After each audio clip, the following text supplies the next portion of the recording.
guys, welcome to the West Coast Initiative podcast. This is your host Alex Castillo here with another great episode. And today's guest is a guest who has been on the show before. She's a real estate agent. She's a mother of one beautiful child. Ashley Jackson in the mix right here. How we doing, Ashley? Gosh. There You we know, go. sometimes you gotta clap for yourself, you know? Yeah, So no. I wish I had. I'm not gonna lie. I gotta invest into those like little monitors for the podcast where it's like the audience kind of goes oh, like that. You know, yeah. I trust me, dude. When Oh, the I applause like sign. when I brought back the podcast, well, like it's coming back to this, I was like, I gotta have that. But let me get some interviews going, get some money flowing. You know what I mean? Then I'll be adding those kind of effects. Don't trip.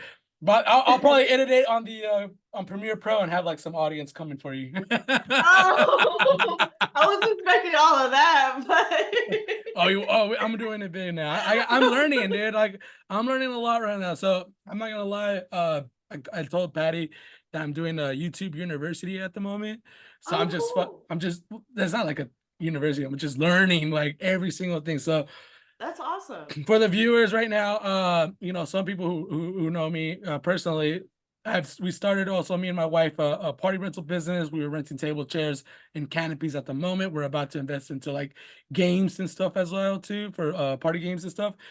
Shout out to Patty and Alex Party Rentals. Go check that out, Facebook and Instagram. But woo, woo. but but like I said, yeah, right. But I'm also like with the podcast coming back, I'm also trying to learn more, on the craft of how to deal with it, how to make thumbnails. I just learned how to make thumbnails for YouTubes and stuff like that. So little by little, learning a little bit. Now that I have a little bit more time, I'll let you know, Ashley, but I'm not currently working at the moment as a chef right now. So I'm kind of doing my own thing, working on the projects, working Awesome. helping Patty with the obviously with her being pregnant, helping her with the house, with Tiago. I think it's right now it's I mean, I wouldn't like I said in another podcast, I not that I never took it as like losing my job or as like a bad thing. Took it as a blessing or an opportunity.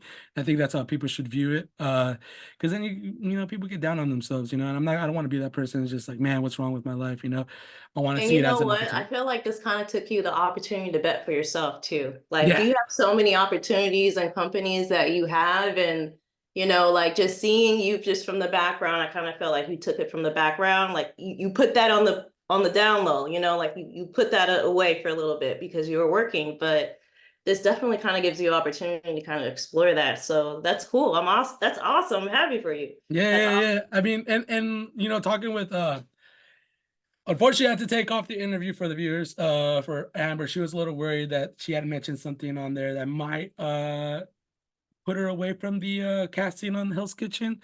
So I had to take that episode away for the time being. She told me she'll let me know when she's in the clear. But if you had caught that episode, we talked about how she also lost her job, and she started her catering venture and her personal chef venture. She's doing great, and it was kind of a blessing in disguise for her. She's making way more than she would be making in the kitchen, salary wise. So that's kind of the route we're at right now, and I'm not gonna lie, I'm enjoying every minute of it. So I can't really complain. Obviously Yeah. there's stress levels to this because you just want to progress more and progress more and progress faster and faster and faster. But that's life. You take a little bit, man, it's slow. So actually, enough about me. Sorry, I know. No, no, I no, like that's a perfect segue because I could totally relate like 100%, 110%. Like, Yeah.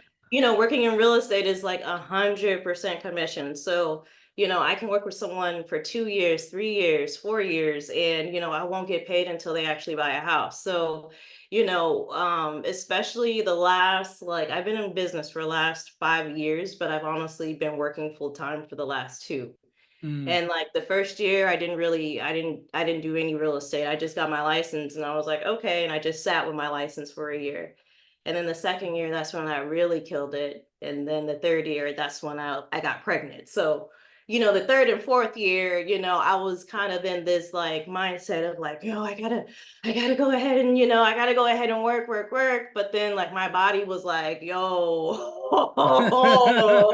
take it back. no.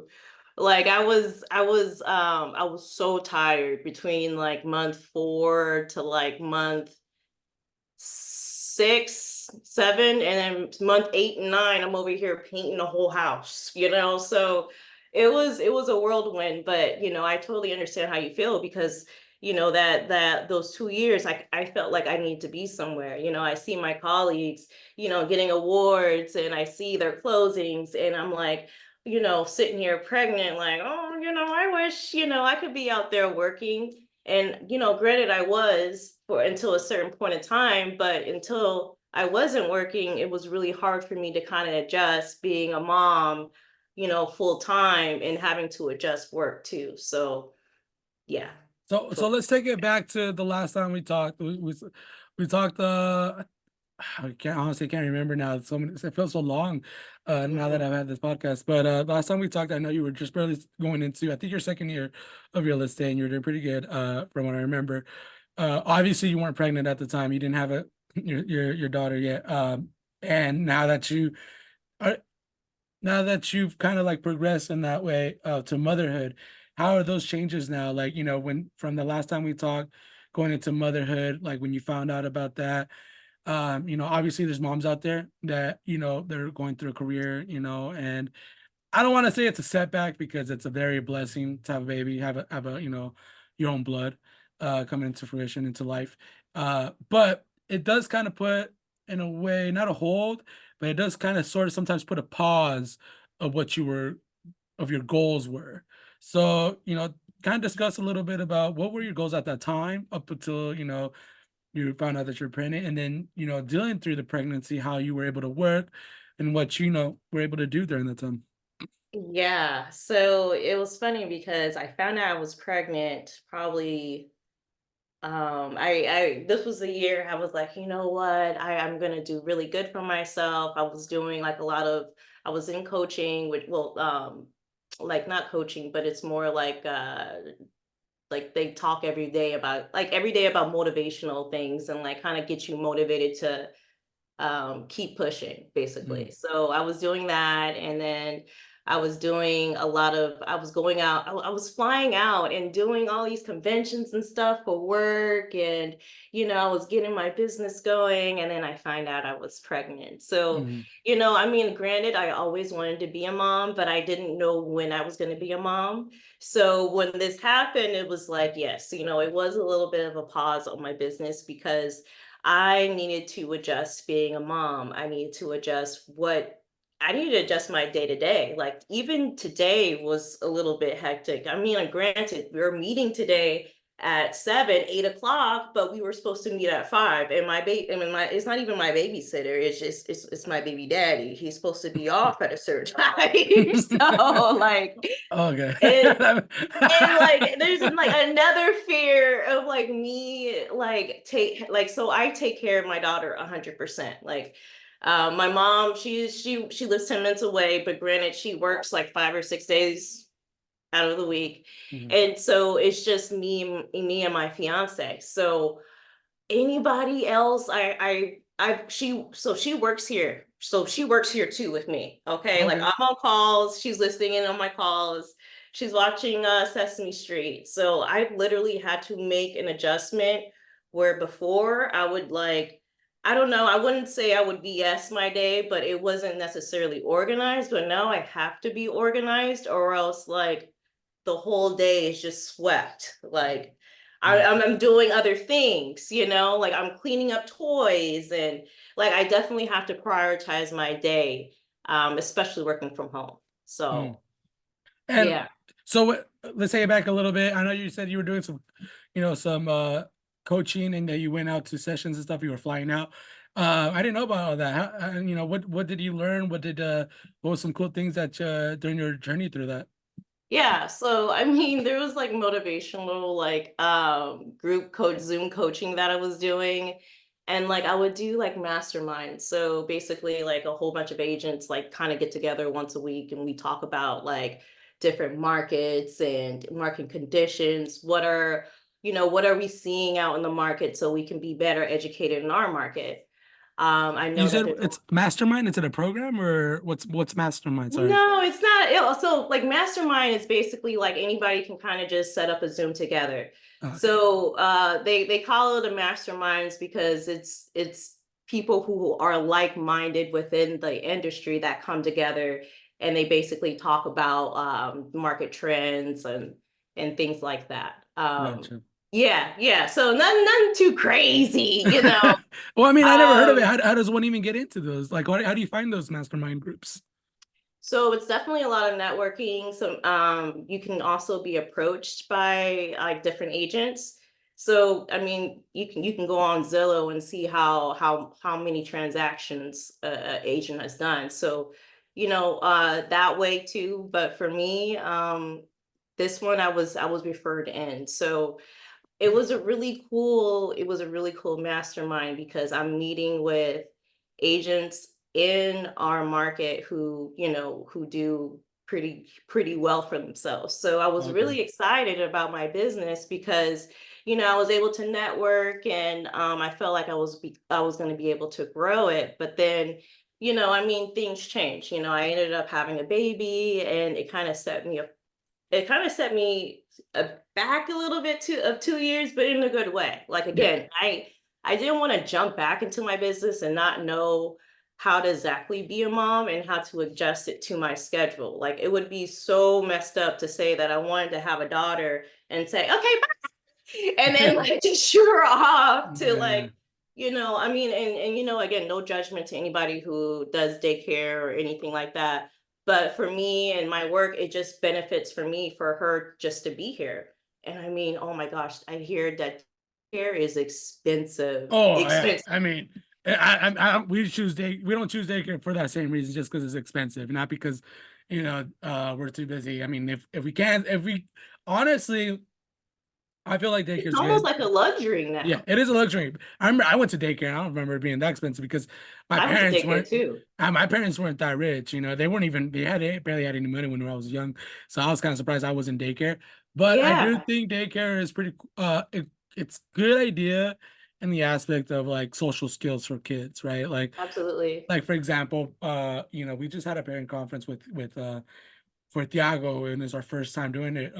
He's in pre-K. He still has another year for pre-K. He's 3.5, so it's gonna take him a while. But we had a conference and they told us like, how he's doing, what they would like for him to progress. And one of the things is his social skills, and I remember when I was a kid, I would go to day camps, daycares, and mainly because I mean I have two sisters, right? But they're half sisters, and I didn't grow with them.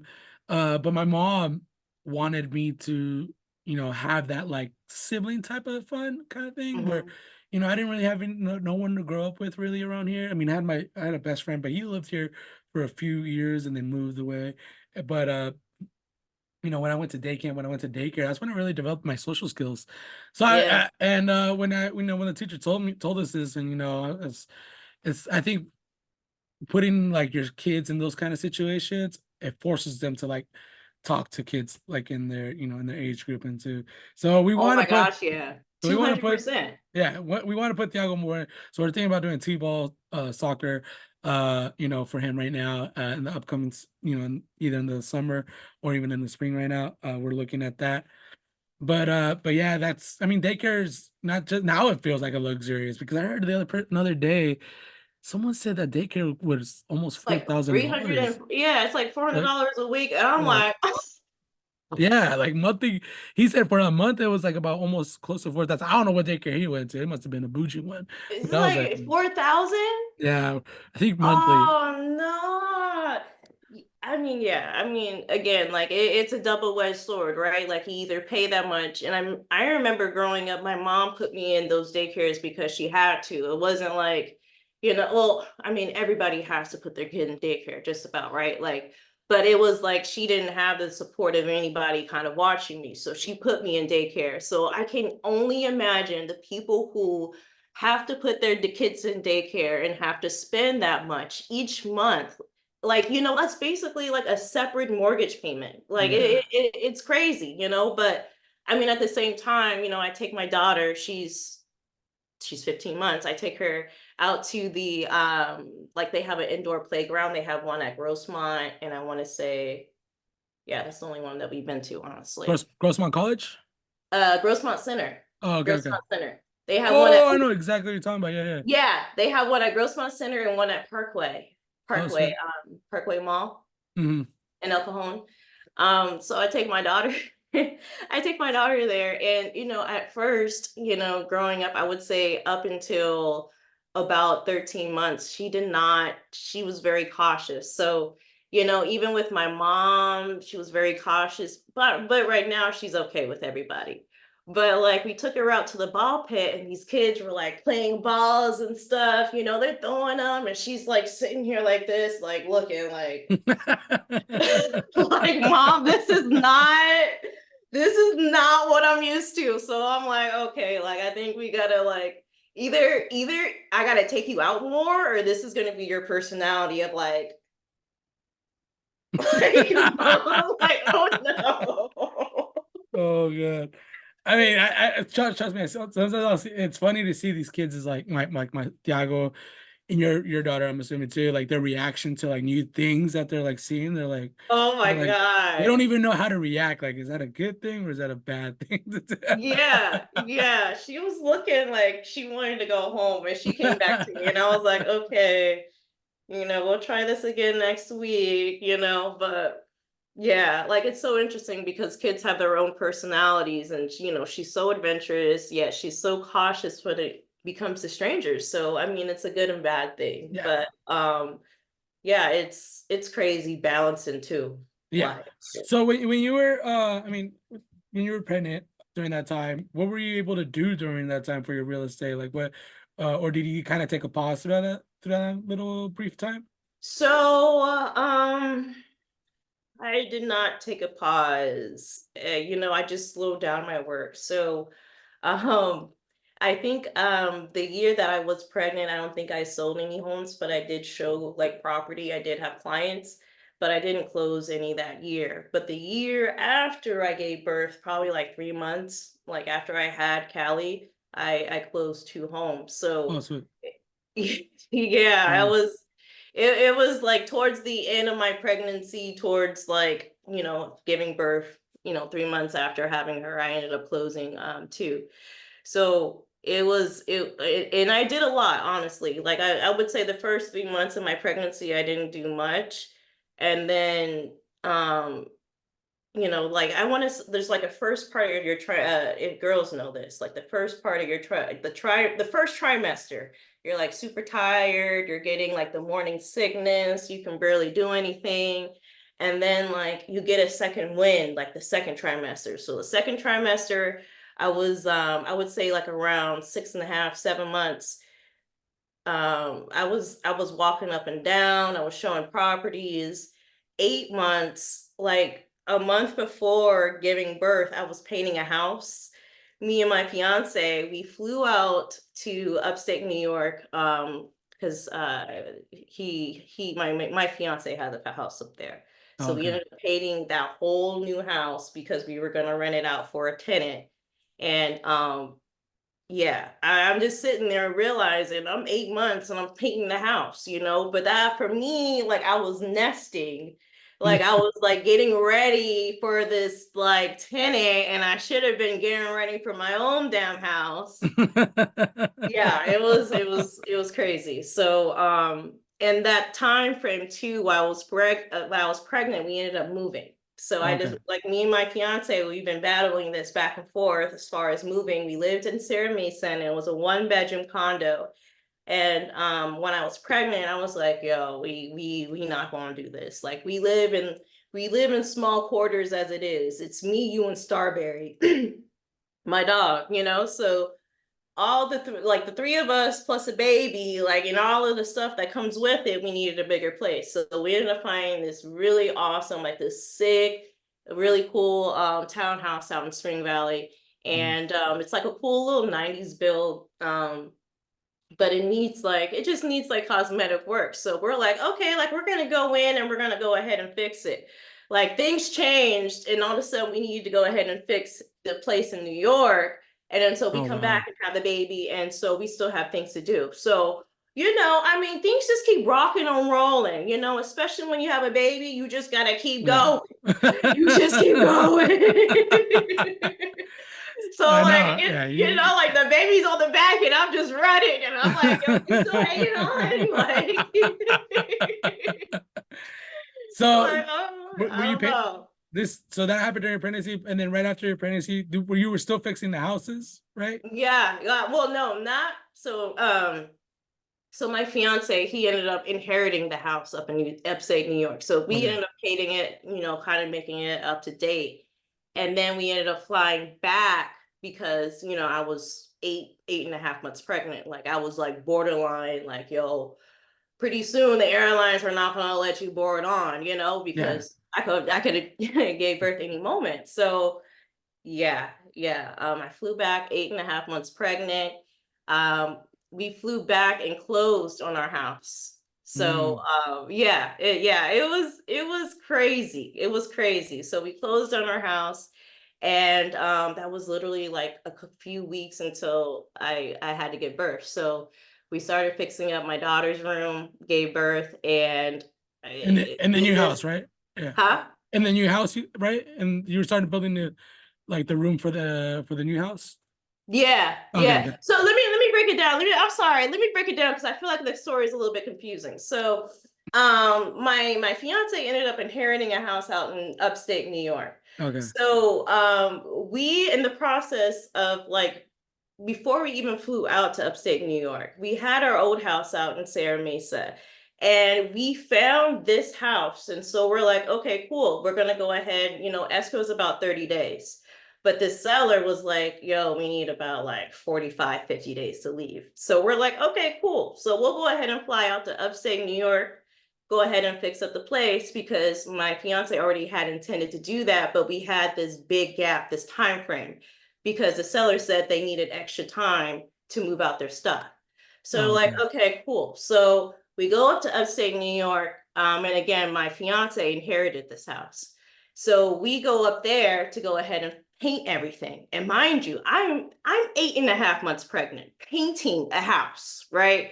So we end up painting the house, and the seller's like, "Hey, you guys can go ahead and come back. We're ready to go ahead and close escrow." We're like, "Okay, cool."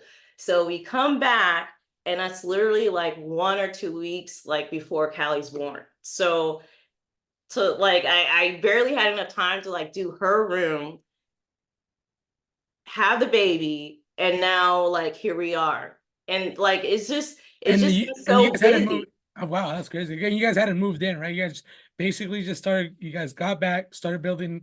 You closed down. You started doing the room for your baby, and you guys still haven't moved in at that moment. No, we're still moved in, but like we've only done her room. Oh, So okay, like gotcha. everything else we still have to do. And like I haven't had any time to like do any of the renovations that I wanted to do is because I've been so busy. Mm, So like right now I have they call it quarters, and like quarters, it's like what, 3 months or whatever. yeah, So three the months. first 4 months, yes, you're right, correct. Yes, you're Yeah. correct. So the quarter's like 4 months. And so right now I have about four, four transactions. And I mean, it's pretty, it's not even like summertime yet. Like, you know what I mean? It's not even summertime.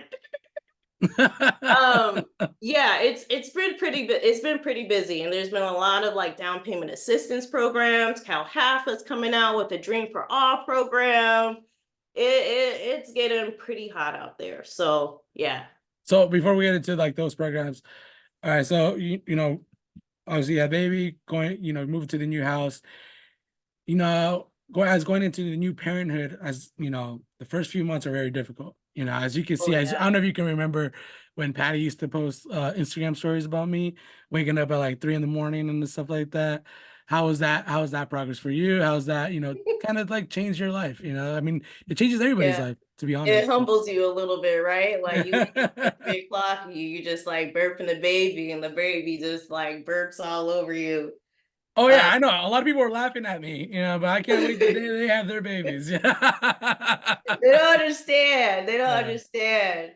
Yeah, like it was great because I had like my fiance, and he was a great partner during that time, but it was hard, like, and again, like me trying to work What made and it hard? like having to do that, it was It was crazy. It was crazy. Like I closed one transaction and to this day I don't, and these are people that I know that they will probably use me again, but I felt so guilty that my mind wasn't 100% there because I'm 2 months postpartum. You know what I mean? Yeah. So like having to be postpartum, and dealing with just the body changes, that was another thing for me too. As a woman, like you realize that your body does change, but you don't really, for me, like I did not like really think about like how much, and I don't think anybody can really think about how much your body does change until you actually go through it. But for me, it was like, man, like man, am I ever, am I going to be this size forever, like, and looking back at it, like I don't know, it was necessarily depression, but it was definitely the blues of just feeling as if you're not your old self. Like you Yeah. definitely lose, you don't necessarily lose yourself, but you get, I guess you come into something else that you've never really felt before because it was never really brought up. Like being a mother is not really just brought up randomly. Like Yeah. you know, um so just being a mom and just having to like be on your A game, for me, every day for me it's like I have to be on my A game because this little person depends on me. And there's times where I feel like, man, like, oh man, I'm fucking beat. You know what I mean? I feel like I lost a year of my life. But then, like, I look at that little face and I'm like, wow, like, this face really loves me. And this face probably only loves like one other person, like, not a lot of people, you know? So for me to be upset or even mad at my poor baby, like, I couldn't, you know? Mm. So I know I'm gonna struggle with that getting older. I know when she gets older, it's like I'm gonna have to put my foot down. But like for now, like I'm super big on saying no when I feel as though she's threatened. Like she'll do like random stuff. Like she'll be standing up, like she has like this little toddler like couch, and she'll stand up on it. And I tell her to sit down, and she look at me and she'll sit down. But then like she when I'm not looking, she may jump off. And what she says is, "Oh, I'm ow, huh?" Like now you're understanding why Mhm. I'm telling you no, you know? So it's not like, don't do this, don't do that. It's like, well, you don't want to do that because you might hurt yourself. And then you know what? She doesn't end up hurting herself. Granted, we have carpet, and I'll never let her hit herself, like, or hurt herself, you know? Oh But yeah, like it we also filled our house with carpet too when we had kids. yeah. You know, like for me, like I feel like if it's safe enough, if she's gonna fall, she's gonna fall. Like, and now I feel like she falls, she doesn't cry. It's great. She doesn't look at me and be like, you know how like, so you know how some babies. Oh my gosh, I was so scared about this. You know, how some babies when they fall and they look up and they're like looking to see who like makes eye contact. You You seen saw what that happened, right? video? Oh, I know. I exactly know what you mean. But yeah, What yeah. what have you learned the most as yourself as a parent? I've learned that you definitely have to be patient. I've learned that you have to be patient, and um a couple of things like you have to learn to be patient. Things are not always what they seem. And what I mean by that is that, for example, my fiance thinks that, throwing the food on the floor, like, oh, don't do that, And for me, like, I guess, and I also come from a background of actually studying child development. It's part of their development, So just having that background kind of makes me a little bit more patient with her too. Like, Mm. okay, like I understand that she's throwing food on the ground because this is part of her development. What we're gonna do is pull that food away. All done? All time. Okay. And problem solved. Like, and I've learned to I've learned not to necessarily be mad, not care less, but again, I think is I'm trying to think of the words of not necessarily care less, but I've learned to also be patient with other people too, because when I go back and say things are not always what they seem, is that I always want to give people the benefit of the doubt and to never assume, Mm, because assuming always makes an ass out of you and me, you mm. know? Oh, wow. And Never heard that.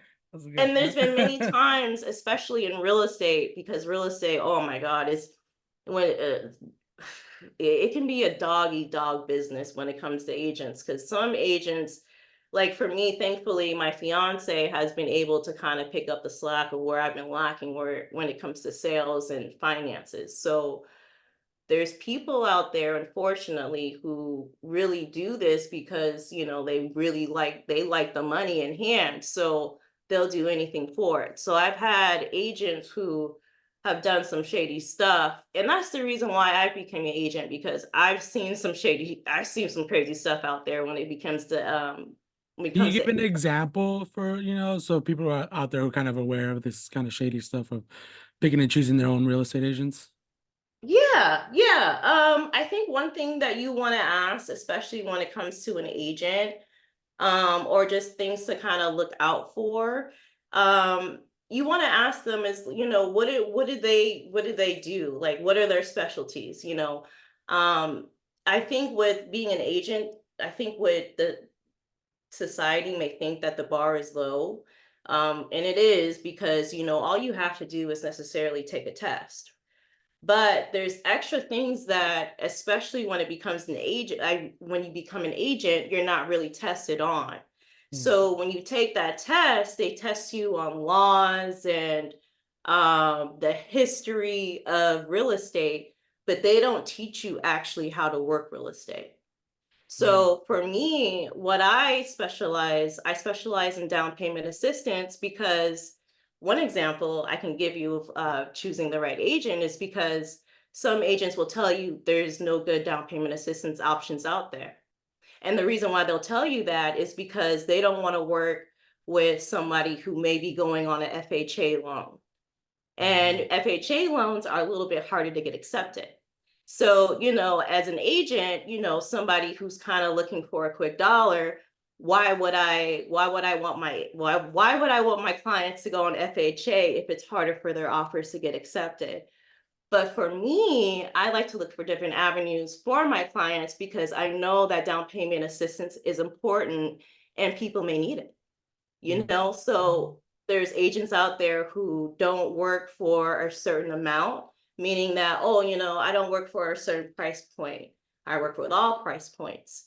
For me, being an agent, for me, what's important is getting people inside of homes because it creates wealth.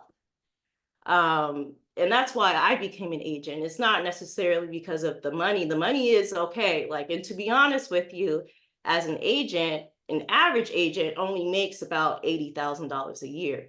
So, when everything is all said and done, agents don't necessarily make that much.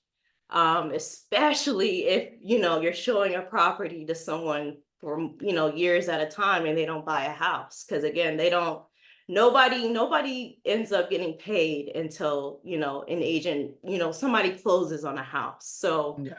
um yeah, it's an interesting game because you see all different kinds of life. I've seen people who had a lot of money. I've gotten people into homes who didn't necessarily have a lot of money, but they had enough to make the payments.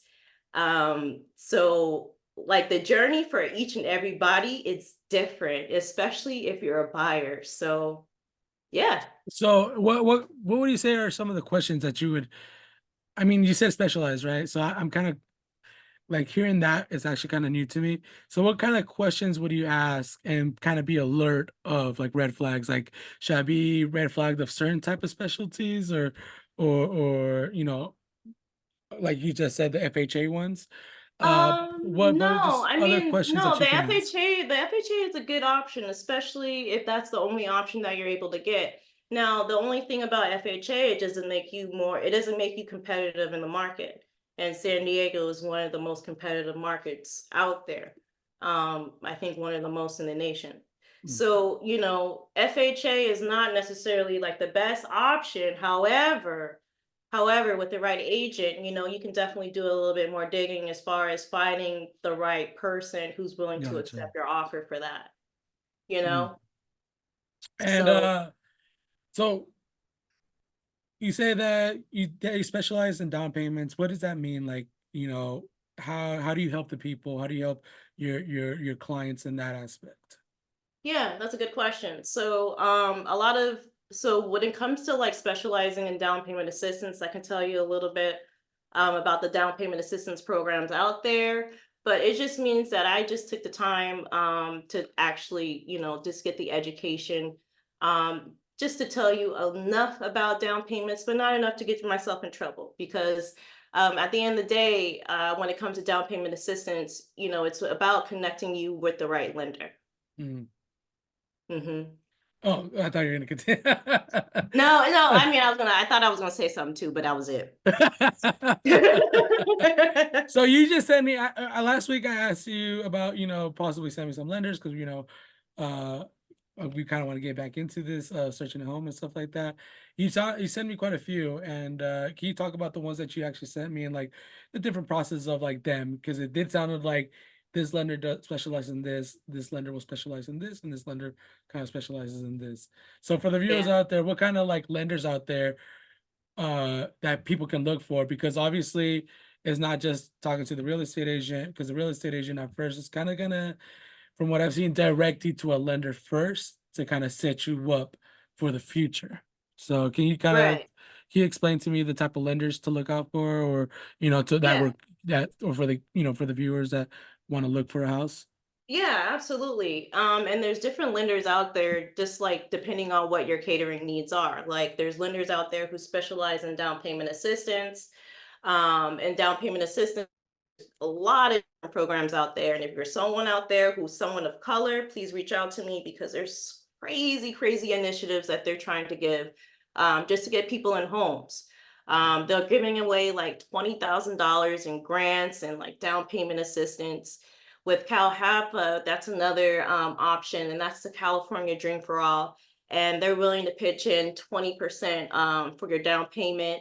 And uh, and I'm trying to think of another one. There's quite a few out there, but I think the moral of the story is for down payment assistance, if you're looking for a lender, you're going to have to connect with an agent who specializes in down payment assistance because Mhm. at the end of the day, everybody may say that so I mean everybody may say a couple of things because lenders are also salesmen. They're gonna tell you that hey, there's no good programs out there.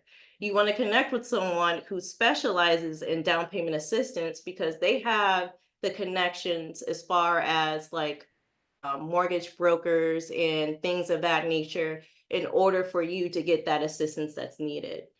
um, Again, you want to look for anyone who specializes in down payment assistance. And if you're looking for a red flag, if there's any agent or any lender who's out there who tells you that there is no down payment assistance, you want to run immediately. Immediately. Oh, well, it's good to know. Dipping out, homie. Yeah, dipping out when they're like, there's cow halfa. And you know what? I had someone who said that cow halfa is not like the best investment. And the question kind of goes is, if you are you in a home now? And if you're able to qualify for anything else, and if it's better, then why not explore those options? But if cow halfa is an option and it's feasible to you, I think it's something that it's best to kind of explore because again, you're making the situation that you're in now versus Mhm. going into Cal Halfa and owning a home and gaining equity. I mean, there's two different ladders. And I mean, again, like there's so many different options out there. You know, as an agent, I definitely want everybody who's able to definitely explore their options before they're priced out. You said earlier in the conversation that getting a home is bringing wealth. Can you explain to the viewers and like listeners what does that mean? Because obviously there's people that probably, they're still renting or probably like don't believe in that, buying a house is the perfect time and stuff like that. Uh, can you explain to the listeners of why it brings wealth? Yeah. And and here I'm not necessarily here to kind of like sell you on buying a house. I'm here to kind of educate you as far as, the benefits of buying a house. And some people may think that, hey, buying a house may not be the best thing for them, and that may be okay too. Mhm. I think a lot of people don't talk about is the added on expenses that come with purchasing a house. For example, like my house, you have to take care of everything on the inside, including your windows, all your window treatments, termite. So all of those things, especially like, oh, and your pest control, they kind of add up along with their HOA. So that's something to keep in mind. But to kind of go back on your question, shit, what was the question? The wealth. Why does it Oh, bring wealth? wealth. Yes, yes. To go back on your question on wealth. I can give you a prime example of me and my fiance. So me and my fiance bought in 2019, and people are like, "Oh, well, you bought in 2019." It's going to be the same story today if you wait 5 years from now. Mhm. Okay. So I'm going to go back to my story. So I bought back in 2019, and we bought, and we were searching for some time, and we had a budget of 300,000. And back then, 300,000 was a pretty hot, like it was a hot, like it was a good space. So we were looking, and we ended up finding one for 290,000. We ended up selling that property 3 years later. 3 years later, we ended up selling that property for $410,000. Now you do the math on that. It's like what, 100 profit more? Yes. And what we ended Mhm. up putting in on that is another story, which is I ended up, I had a really cool job. It was at LPL Financial. It was a really cool, like, finance job. They had a Starbucks at the bottom. Like, I was bougie. Like, they had like a little cafeteria. I thought I was. Like, I had me an outfit every day, okay? Like, it was like one of those like corporate like baddie jobs. And then like I had a 401k, they would match it. And so the 401k, it got to like, I don't know, like it was like nothing too crazy. It was like below like $10,000. Mhm. But I cashed out and I was there for 2 years and I said, bye. So so I cashed out my 401k. We ended up buying the house and we had to wait until after we closed escrow. So I probably waited like 3 months after we closed escrow. I ended up quitting my job because I wanted to pursue real estate. So I ended up quitting. So yeah, No. so I used my 401k to purchase. Well, we ended up using our own funds, but I used my 401k to purchase that property. And And the you know, first one, not the so that's the first property, right? You saying? mm-hmm, Okay, gotcha. mm-hmm. So continue. So then, so yeah, so I think we bought that property on an FHA loan, 3.5% down. I think we put less than like $10,000, but we ended up making like over 100,000. Oh wow. And the property that we're in now, we've been in it for it's going to be 2 years, and we've already made 160,000 off of it.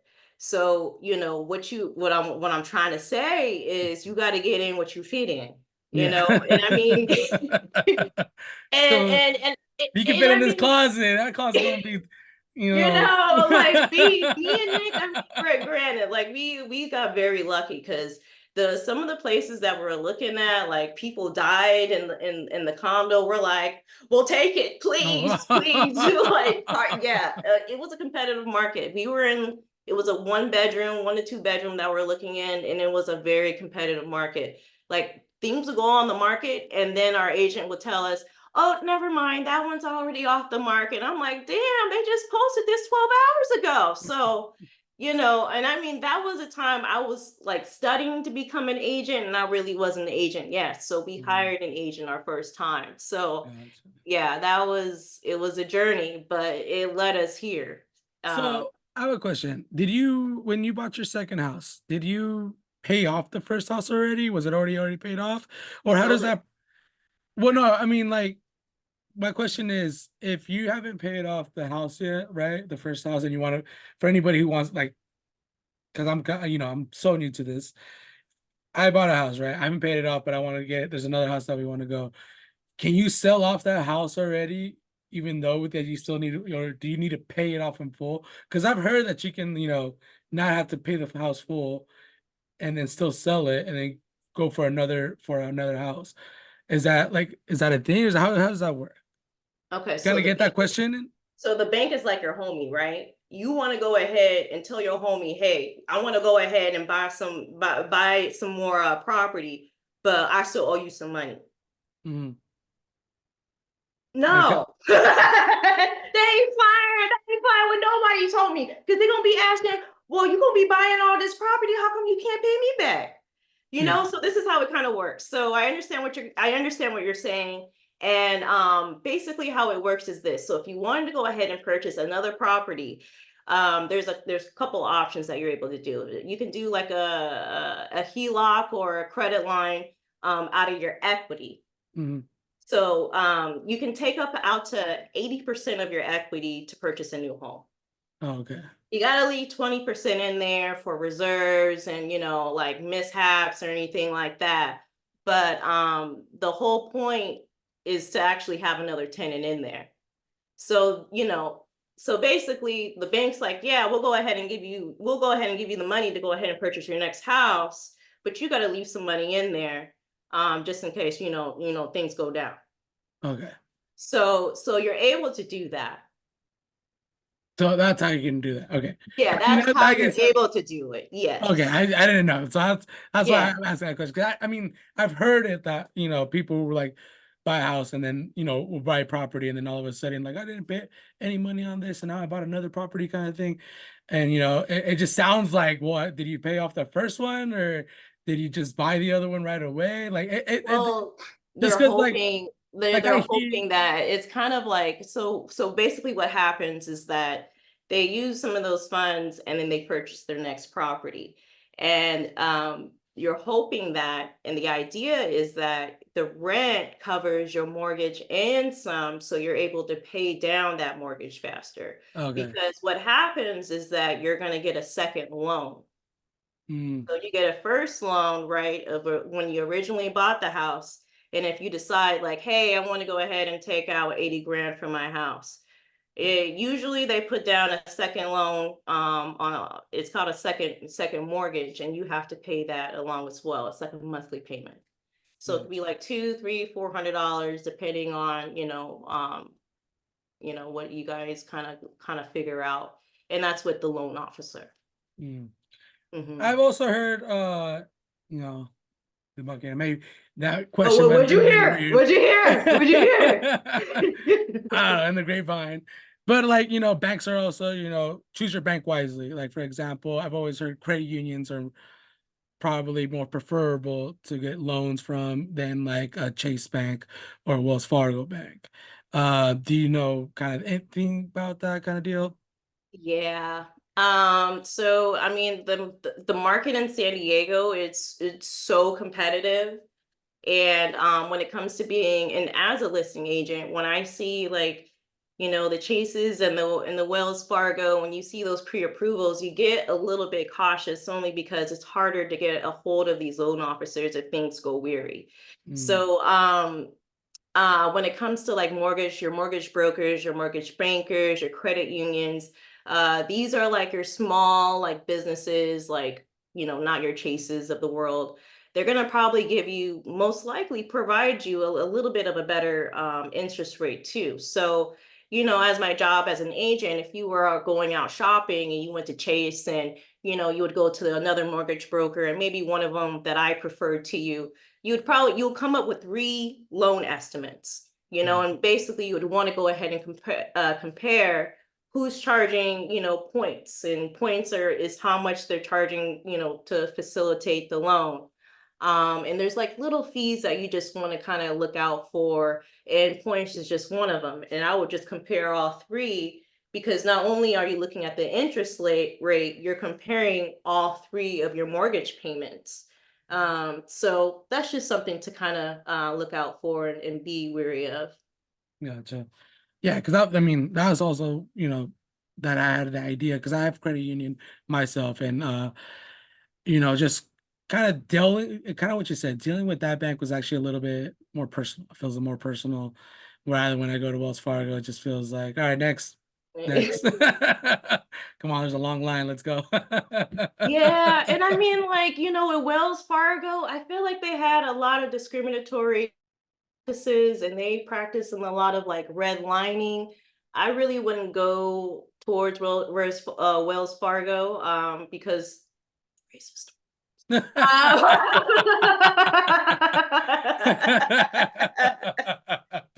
Uh, yeah, and I mean, to give you a little bit of history of what redlining is basically when like a loan company redlines an area and says like, hey, this is an area that's not allowed for people of color.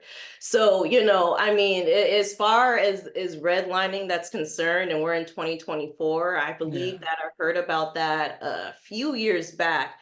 But hearing it a few years back, it's just kind of baffling. Like, we're still dealing with this on the day to day. So I don't know about Wells Fargo, but I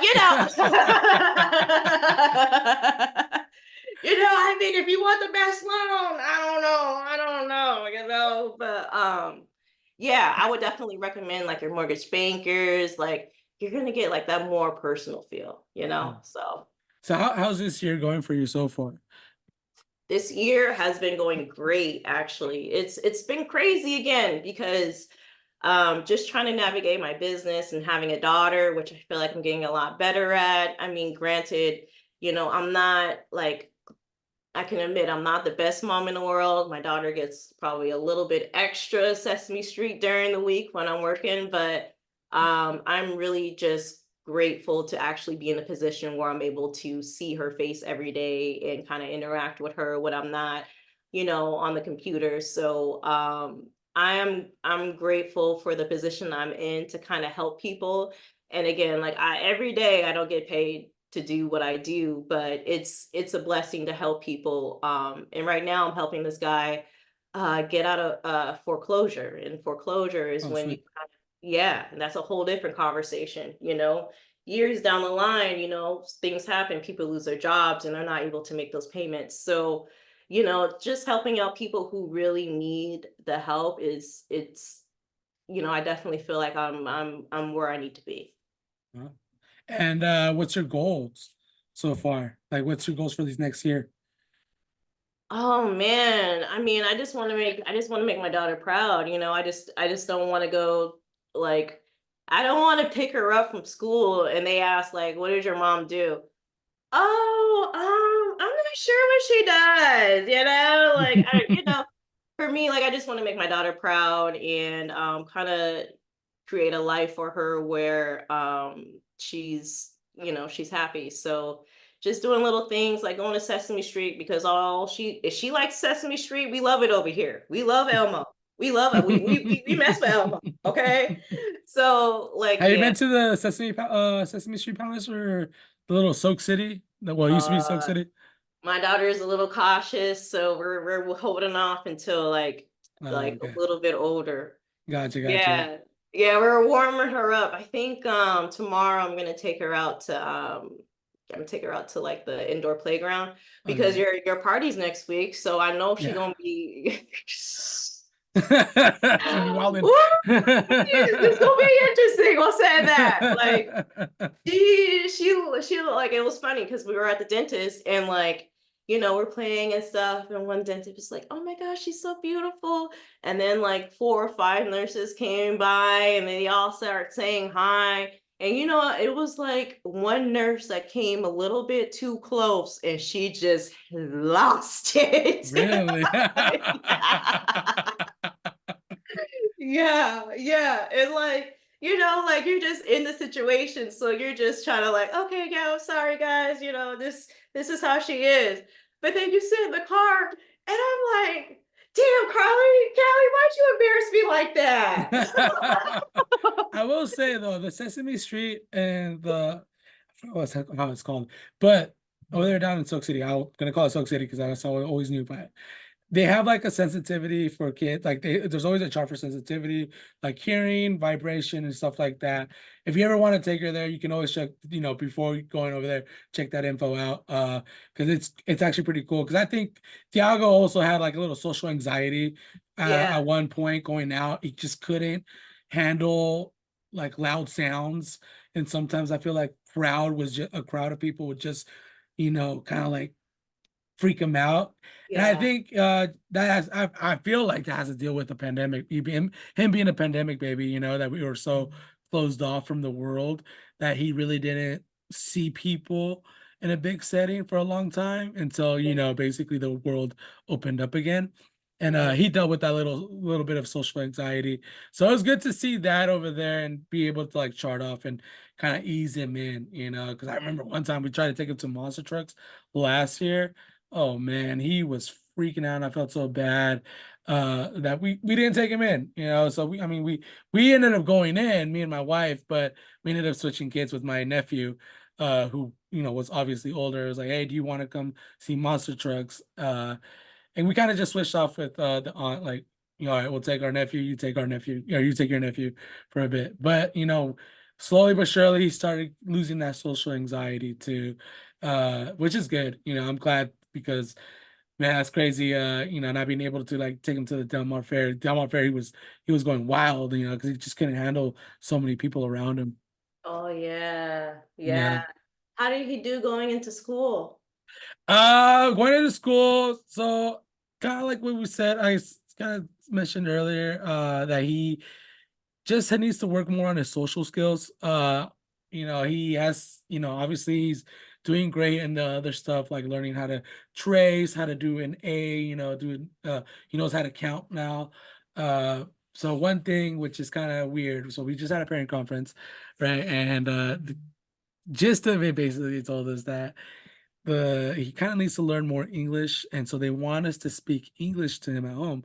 And for everybody, that's listening, I mainly speak Spanish at home. Me and Patty speak Spanish at home. My mother-in-law lives with us. She also only speaks Spanish, so it's been a little difficult. I'm not gonna lie. I mean, I know obviously with you I speak English, with everybody I speak English, but it's very weird speaking English at home. I have to catch myself because I'm so used to speaking in Spanish. Really? Yes, yes, and it's Yo. that even when it's funny because like Patty will make fun of me that when I try to speak English at home, I have like an accent, a Mexican accent to it. And she's like, "Why do you talk like that?" I'm like, "I'm just not used to it." I'm like, I want to talk to him in Spanish, but I'm just doing this so he can kind of get that advance and get that confidence in himself to have those social skills at school. Because I think from what she kind of told us, the teacher, that he needs to have confidence, and that's where it's like he's mostly not like I want to say lacking, but since he's not really communicating well with the other kids because he's like confusing Spanish and English together. So Mm, like, you know what I mean? So like he'll try to say yeah. words in Spanish over there, but like the kids won't like really understand, right? And they're trying to speak English to him, but he is learning quite a bit. He's learning a lot of, dialogue. We're playing so one of the cool games that my mom got him was like a memory game. So we're playing like little memory games. So there's like the elephant here, elephant over here, tiger over here, all face down, right? So he's trying to, as we flip, we're saying, what is this puppy? This is an elephant. This is a giraffe. And, trying to get, oh, do you remember where the other giraffe was at? And then, at first, it's a little chaotic, but he's getting the hang of it. He just wanted to scrabble with all the cards, flip them all. But now he's getting the hang of it, of trying to flip the cards, understanding what this game is about, which is cool.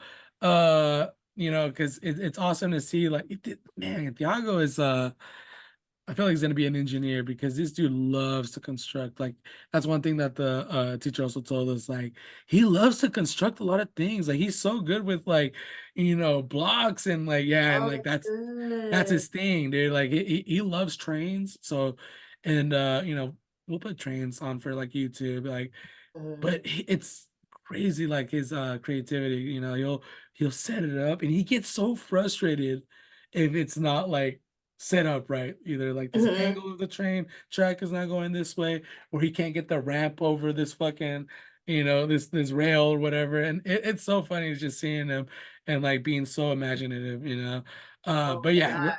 Yeah, that that's that crazy. And it's funny because like you kind of touched on like how your son because I grew up with a school called Longfellow, and basically what they did was they taught you Spanish first before they taught you English.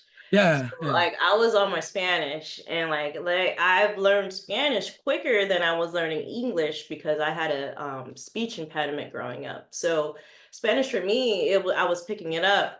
And then my mom, she took me out because I think she's like, yeah, I kind of had the last straw. We were at the laundromat, and like you were telling this little girl something, I didn't understand her, and I just felt so embarrassed because now it's at a point to where I don't understand my daughter. Like so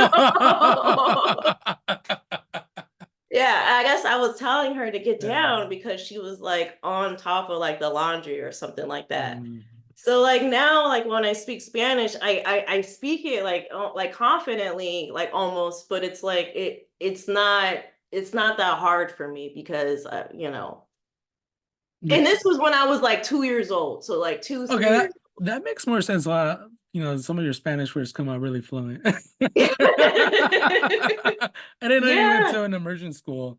Yeah, growing. You know who has his kids in immersion school is Isaac too, because they speak English at home and he wants his kids to learn Spanish. So he took him. I don't know what school, but he did put him also in immersion school where they only speak Spanish to all the students, which I think that's a really good idea. I think that's a really cool idea.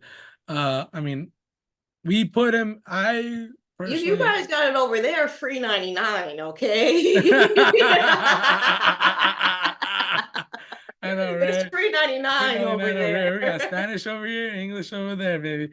But I enjoy where he's going at right now because I mean, obviously, I went to that same elementary, which is cool, kind of also thing like he's kind of living a legacy. And but it's a music school, and I always wanted my, my kids to always be involved in music as well.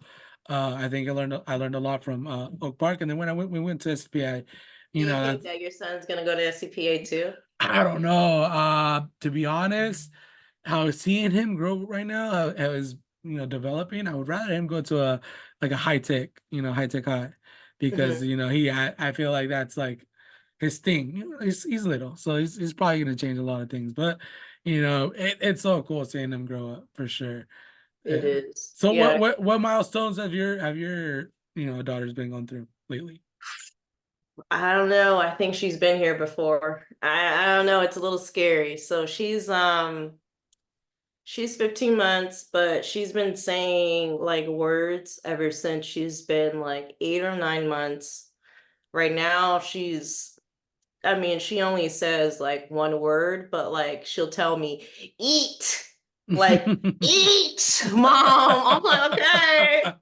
It's not like, mom, please, eat.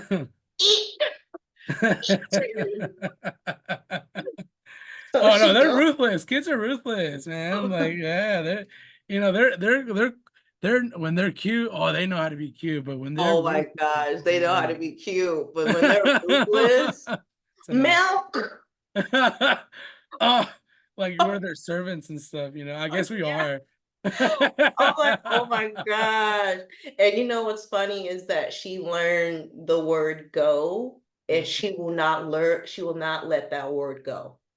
So like she'll be like, eat. And I'm like, you want to eat? Go. I'm like, okay, okay. All right, all right, all right. And And then how's your fiance? Henry, How's fatherhood for him? How's he been enjoying it? oh my gosh, it's been an adjustment. And it's been an adjustment only because I mean I mean, anybody who knows my fiance is only there's only a tunnel vision, okay? Like you can only get to him if you're talking about what's on ESPN right now. Like if you want to be his friend, you talk about the latest sports because that's all he's doing right now.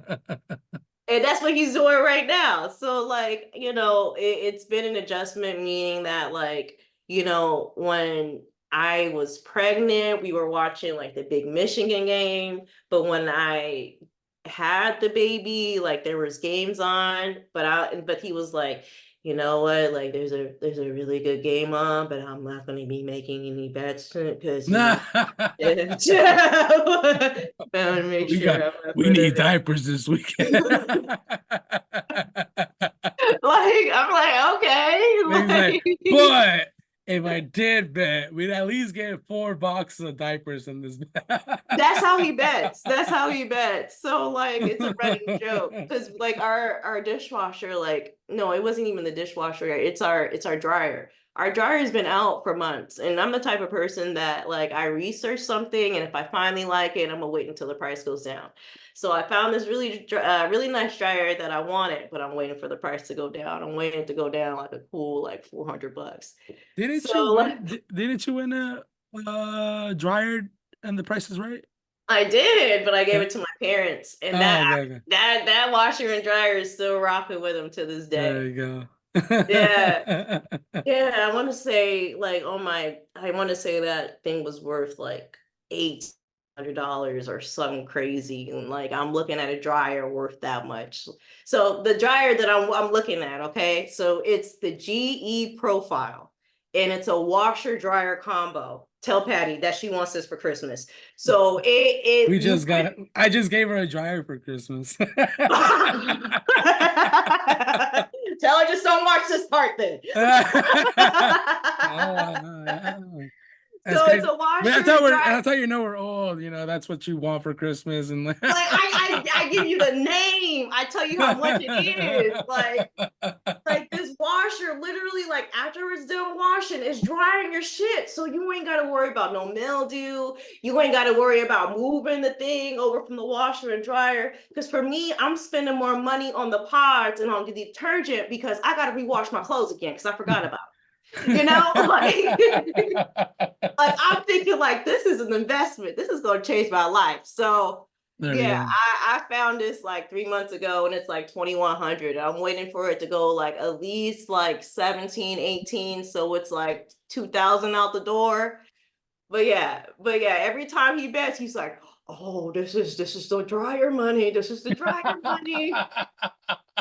Well, I'm like, okay, and it's been like he's Um, been doing this for like I don't know, like years now. So I just that, hope that he just don't bet away the damn mortgage. I don't know Okay. that dryer might have getting more dryer each time I hear. I mean, at this point, like I'm hanging up my clothes. Like, granted, the dryer, like it spins, but there's not a lot of like heat going through it. So, like, you got to spin that thing the whole day in order for your clothes to Man, dry. I don't know how people could do. I mean, sports betting. I've seen people go sports betting and they've been like successful in it, but I've seen people go, oh my God, where it's like, I don't know how you bet that much, man, and Oh my and you okay gosh. with betting that much, Nick is like really good though. He's really good. So yeah, he bet in. So it was a big Michigan game, and he's big fan. So he bet, I want to say like $300 or $400. We went to Vegas to make this bet. I mean, no, we didn't go to Vegas. I was there at a convention, and he yeah. made that bet.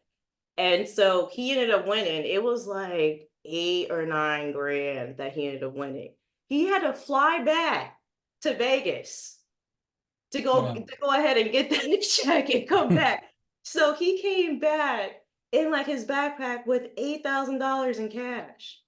Like he's pretty good in the sense that like he studies, like he knows what he's doing. Like every morning he's looking at the stats, he's studying them, and he's like, okay, I'm gonna do this bet, that bet, and that bet. So get this right.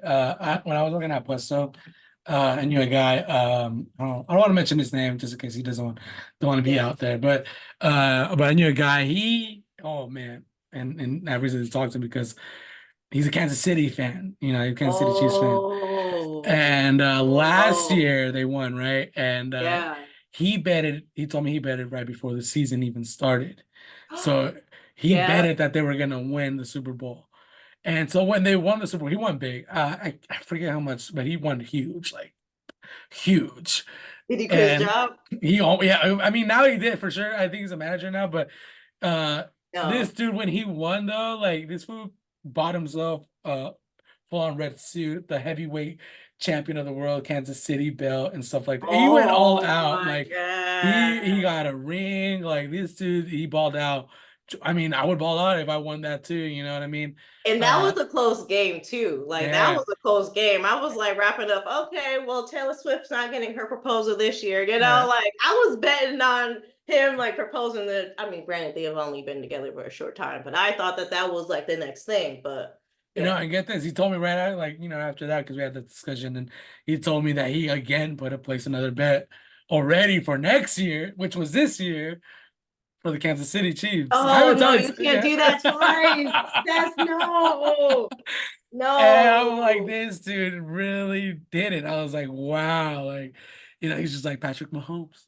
Patrick Mahomes is the GOAT. Oh. You know what? My fiance, he did do that twice, but you know what? At the end, he did what's it called a parlay. Yeah. Oh, yeah, yeah. I heard Yeah, and those are they risky. I heard those are really risky yeah, because, I like, don't know what those are. well, I, from what I hear, parlay is like you have to bet for example, 3 games. You have to bet each game is gonna win. This person's gonna win. This person's gonna win, and this person's gonna win.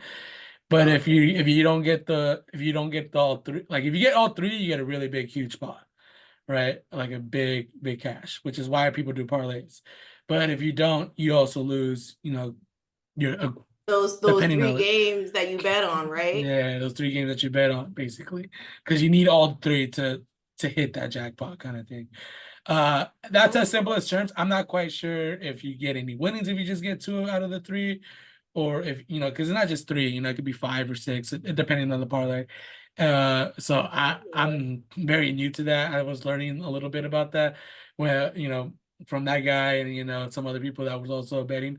He was doing it right. Other people were doing it wrong, which is why I say it's a very dangerous, I feel like, road to go down. But hey, if you're good at it, you're good at it. You know what I mean? Uh, Well, yeah, shit. I mean, like, here's the warning sign. And like, I'm like, yeah, my mortgage is good. Let me check my bank account. hey, but that's it's crazy. He won twice in 2 years. Oh my So God, yeah. He wins pretty big, but again, like this guy studies the stats like in every morning, like nobody's business. Like he really. studies, yeah, he studies the stats every morning, like with his coffee. I mean, granted, like it's supposed to be his time to hang out with Callie, but Callie is like already like she's like not in play mode, so she just like sitting there, like maybe like moving the block around while he's like looking at stats. Like it's an interesting morning. It's a crazy sight to say the last, but that guy he studies the stats like day, night. Oh He can wow. tell you about a lot of the players. Like And that's does he just do one sport or all sports? every sport. The other day I seen him watching NASCAR. I'm like, what are you doing? He was like, well, there's nothing else on. I'm like, oh my God, this is embarrassing. He does golf, he does tennis. College basketball is his favorite, but he watch if it's a sport, he's watching it. I mean, Yeah. he's the only thing that he says that he can't really do, he can't get into is women's basketball. But I'm like, I gotta support my girls. I don't watch them, but I gotta support my girls. Yeah, that's funny. Women's basketball. He's all into basketball. He's into every sport, and it sounds like he's really into basketball, but can't do women's. That's an interesting one. I mean, So he if does you soccer too. yeah, All he does right. soccer too. I mean, if he's watching women's basketball, like again, like it's because somebody was talking about him in ESPN and he's like seeing, but yeah, he does every sport, even soccer, he does. He gotta like so he got this jersey. He got the soccer jersey. I think it's from Brazil. Yeah. Doesn't know what it says on it. Okay, but he want he likes soccer, so he wanted to wear. I was like, okay, man, you gotta be careful. You gotta understand what's it saying on the shirt. You just can't be Yeah. buying things because you like it nowadays. You don't know what you're walking around with. Hey, some people, Yeah. that's the fashion trend right now. Yeah. I'm like, Get the most randomest thing and put it on. Fuck it. I'm pretty sure it just says his name on it, but yeah, he loves sports. He loves the sports. How's he supported you so far, like in the real estate business? So he's like handyman. So he kind of like little things that especially with my listings, he's done like a lot of like lawn work and landscaping back. So he's from upstate New York, and his family had like a landscaping, like a mowing business. His cousin Mm, did, so he has like a lot of experience doing mowing and stuff. I mean, I haven't put him to the test, but he just does like little small things, which is really nice because, hiring a handyman hiring him is a lot cheaper than a handyman, but yeah. yeah, he And, helps and, me out like that. and you're talking about handyman as in like for the property that you have, like to fix what? Like for open houses? Is that what I'm assuming for? Yeah, so I mean, like for like an agent, like there's many different services that I can like provide. So, if you wanted to just list your house, I can do that. But a lot of the times there's a lot of marketing and like prep that needs to be done in order for me to put it on the market so you can get the best price. So, Mm, there's a pre-listing like inspection that's usually done, and that's when like a home inspector comes out and takes a look at your property just to see anything that's wrong, that may be inoperable, because the things that the home inspector sees, that buyer is going to see, and they're going to use that for negotiation. So no. what I try to do is try to combat that first and be like, hey, let's get the inspection up front, let's take care of all these things so they're not being used, later on, for negotiations. So sometimes it's like little minor things. I mean, for Nick, he kind of helps me out with like taking things out of the yard and like removing things, like little things that like little old me, 100-pound lady can't do by herself. He just kind of helps out. But yeah, I wish he could do electrical. I wish he could, yeah, build a house for me. I mean, it would be a lot easier, but hit hit. I'm looking at stats. I mean, So me and Patty went to an open house not too long ago just to see the house. It was around the neighborhood. Uh, ooh, we just wanted to check around. It was really cool. It was a really nice house. Had a little. It was cool potential because we can even put the grandmas in the back room in the backyard. oh, the Uh, ADU part. yeah. So it's kind of like the bottom. There's like I kind of want to say it's like a little two-story house in the back. The bottom Yeah, has potential to be a studio, and the top one also has potential to be a studio because it's like a garage. But they yeah. both have potential to be studios, and we kind of mentioned it to the grandmas. They like the idea. But above that, I wanted to ask also too. I mean, obviously we went to this open house. We saw like it was furnished. It was very furnished, like very nicely furnished. How do the real estate agents do that? Like, do you guys rent uh these beds and stuff like that? Because I mean, these houses don't look like there's anybody living in it, but there's a bed in there, kind of like to show like the vibrance of, oh, or in this house you can have this and this and that. So how does that work? Do you guys rent from other places? I'm asking because I do have a rental business. Yeah, I was actually gonna say, like, with real estate, there's so many avenues, and I think when you hire, like when you go into escrow, I think there's like 100 people that ends up like facilitating that transaction. So like basically 100 people basically get hired. So like in the grand scope of things, when you look at some of these houses, it all just depends on the seller and like their situation. Sometimes the sellers, like sometimes that's their second home, and so we're able to kind of hire a staging company to say, hey, can you come in and stage this property?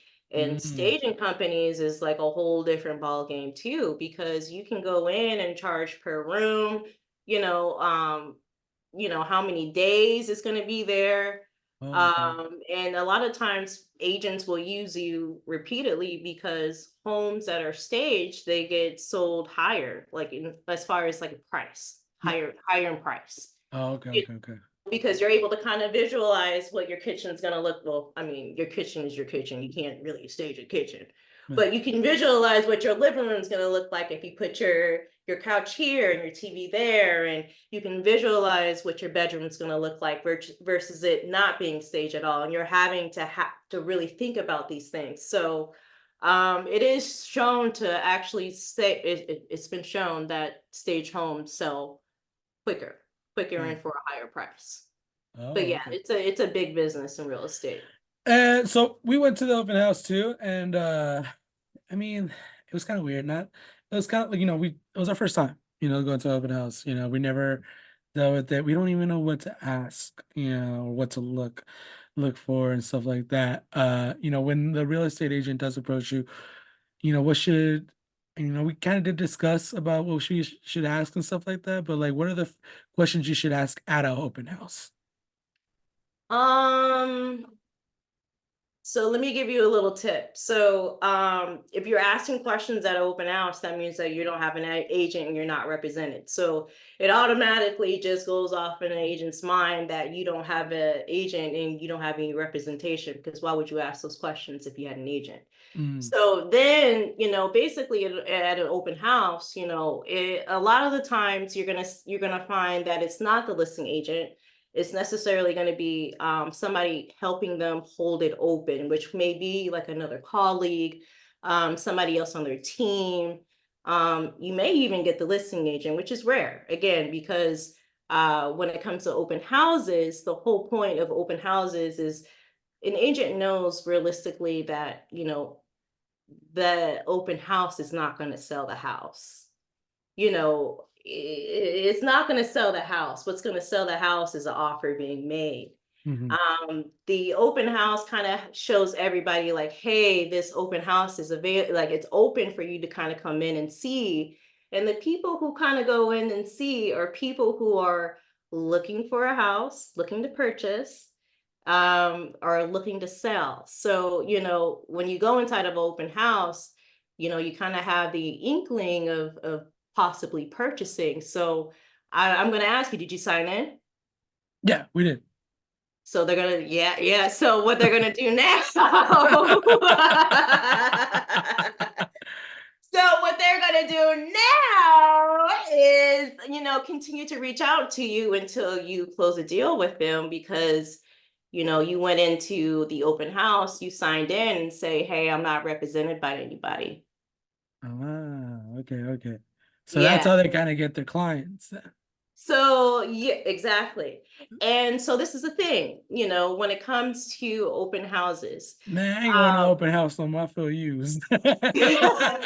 yes, you should feel very used, very used, because it goes to show you do plan on purchasing really soon. Mhm.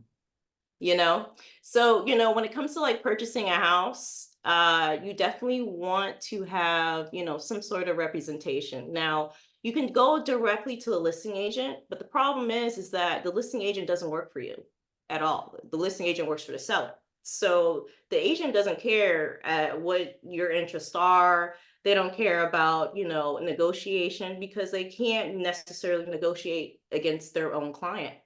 Mm. So it's important to kind of have that representation, especially if you're a first time home buyer, purchasing your first house.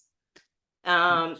As far as like purchasing, if you're out there looking for a house and you're like, hey, like this one I really, really like, I can definitely go ahead and take a look and do my own investigations before you place in your offer, because that's very important. you know and so when you do place in your offer, there's so many little different nicks and things that you do want for, as far as like your contingencies. There's about 13 ways for you to fuck up on this transaction and lose your earnest money deposit. Oh, wow. So it's my job to basically protect your money and your earnest money deposit, get you along to the close of escrow in a nice and safe and sound home. Because again, you got to go through negotiations to make sure that this home is actually habitable. Because a lot of times you have a really nice home that's staged, but it got foundation issues, it has roof issues, and it's going to cost you thousands and thousands of dollars down the line. Yeah. Yeah, I've heard stories, horror stories like that too. So, Yeah, yeah, yeah. But and I think, so do you, yeah. what about the houses that you see like on like for example, obviously you have your houses that you know that you look for and that hey, this is a potential house to your clients and stuff like that. If clients say they found a house on Zillow, um, it's or Redfin, are those houses like, you know, kind of easy to buy in, and do you really need a real estate agent to guide you to buy those houses, or is it better to hey, can you help me buy this house on Zillow, or through Mhm. you kind of thing? How do you think, or what do you feel about that? It's a good question. And to be honest with you, you don't necessarily have to buy a house through a realtor. Hmm. You don't have to buy one through a realtor at all. I mean, it's always been the case. You don't have to sell your house without you could sell your house by yourself. Yeah. You know, you don't necessarily need a realtor. Now, as far as like a buyer, especially right now, the question is, why would you not use one? I know that there is like some things coming out, especially with the NAR. Hmm. NAR released that they settled for over $480,000. And the settlement was basically to remove the buyer's comprehension compensation off of the MLS. And so that was a proposed settlement that's supposed to proposedly, if the judge approves it, it goes to effect in July. And so what that basically means is that, where before, if you were to go ahead and purchase a home, the purchase price would be basically used as part as like, so let's say, for example, you ended up purchasing a house for $400,000, and the listing agent negotiated with the seller that they would go ahead and pay the listing agent and the buyer's agent 6%. So they would split that between the two brokers, and the brokers are who we work for. Hmm. And so now, basically they split that so that 3% would show on the MLS. I mean, before, I mean, my clients really didn't really see it, but now they removed that off of the MLS, and they're saying that, the saying is that now you don't have to necessarily pay a buyer's agent. Well, the thing is that they just removed it off of the MLS. So this may become a little bit sticky because a seller may decide they don't want to pay a buyer's agent. And now it's a situation, especially with somebody who's using down payment assistance. Yeah. It's not the best thing, especially if you're a seller or if you're like an average person. Um, if anything, it's detrimental, especially to people who need the assistance because they don't have the money to pay, an agent. And now they're trying to come up with different things as far as, how our agent's going to get compensated. And by the hour is low key crazy. Because again, I've worked with people for years at a time, years, you know? So this whole settlement is not favorable at all to buyers. Um, Just yeah, not at all. Not he at said it's in all. July. It's a proposed settlement, meaning that it's proposed, meaning that the judge may it's it the judge is supposed to approve it Mm. in July. So it's gonna hit on the judge's desk and they're gonna be like, okay, the judge is going to go ahead and approve it because they're expecting him to approve it. So that's why everybody's kind of like up in arms, like, what are we going to do because of this proposed settlement? Because they are expecting it based off of the judge's actions that it's supposed to Mm. go through. Okay. Mhm. So, with that being said, going into the new year, like if that does happen, how do you think you can pivot? So that way it doesn't affect you as much. Well, for me, like it definitely like I try not to affect my business, even though it will a little bit, especially since I work with A lot of minority buyers, people of color, people who And by the way, is this a state thing or is this like a whole federal thing? a whole Like national. national thing? Okay. Hmm. Okay, okay. So, somebody like me who doesn't work with people who have zillions of dollars in the bank, I think that's going to change the way that I work, especially if I'm now contracted to do an hourly service.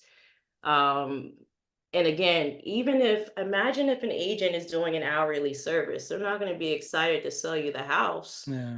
You know what I mean? Imagine them putting in 18 offers. They're like, "Ooh, let's write up another 22, 23, 34. Oh, you found the house?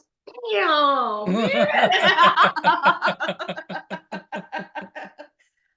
Like, man, like I'm telling you, like the way that they're doing things now, like even with media, like every time I see a headline, I actually have to read like really like what's going on, because like it really doesn't make any sense to me. And again, I don't work with a lot of, I work with all scopes of people, right? But a big chunk of my business is helping people who need the assistance. So I like, again, it's interesting to see, and I'm interested to see how it all is going to play out for my brokerage, because everybody is kind of scrambling along with this new information. So they're trying to figure out what to do with this. Because again, charging an hourly wage to help someone buy a house is crazy, crazy.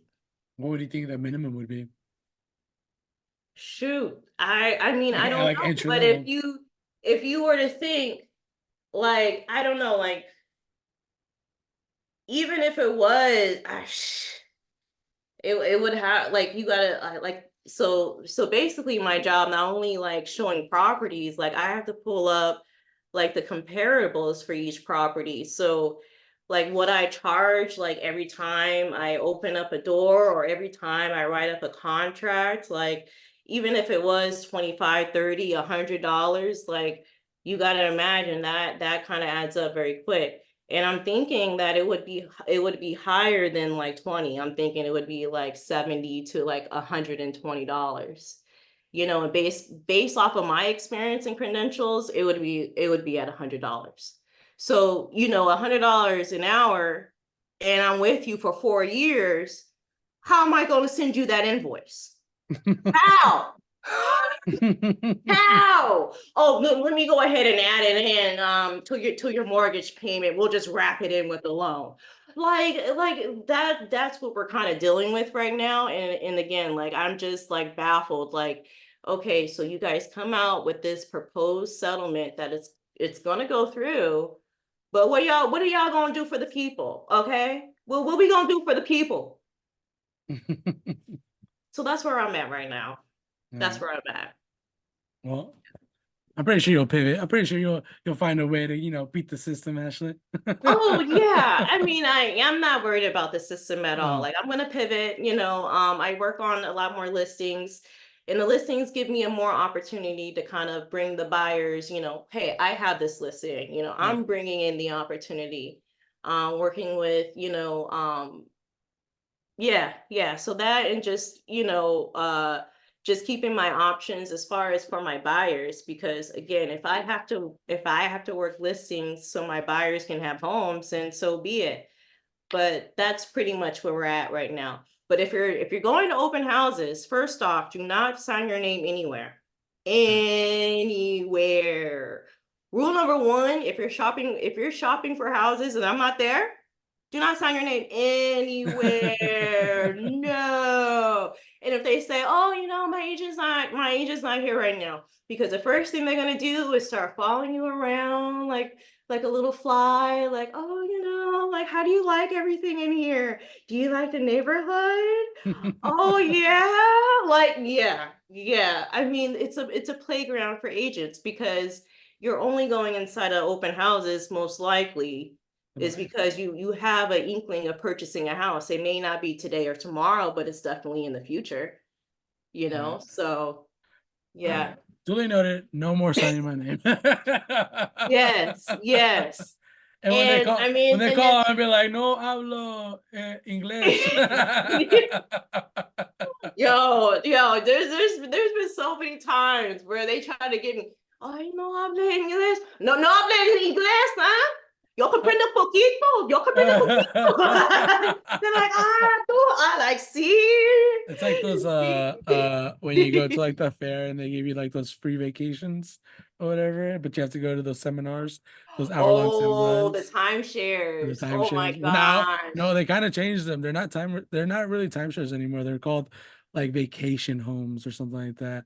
They changed the name because I think the timeshare name was getting like such a bad rep, Do you have a obviously. timeshare? I don't have a timeshare, Yeah, but don't get one. no, I don't have a timeshare at all. But we Patty signed us up for one, like to just go to the seminar, just get a free hotel night or something, like a 3-day hotel night or whatever. But man, those guys push you to buy, push you to buy, push you to buy. Oh, I I, bet. I, I was over it. I was like, no, I'm good. Like, but yeah, it sounds like a similar situation with those Asians. Well, I mean, timeshares are just, oh my God, they're terrible. Like my parents had two, and they just, I think they spent like over $7,000 in attorney fees just so they can get out of the timeshare in Florida. Wow.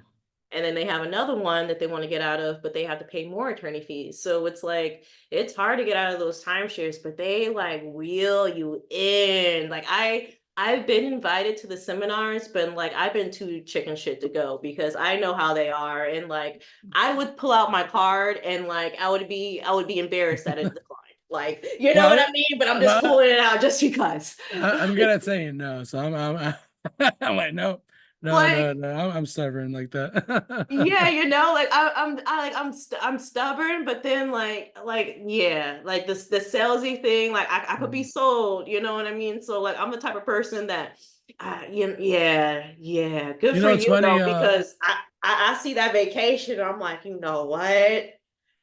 You selling me that I gotta be there. And You know I who mean, does get him quite a bit, and I know because he's always putting my name on the fucking references is Isaac. Isaac goes to like the 1 hour seminars and stuff like that just to get the 3-day vacation kind of thing.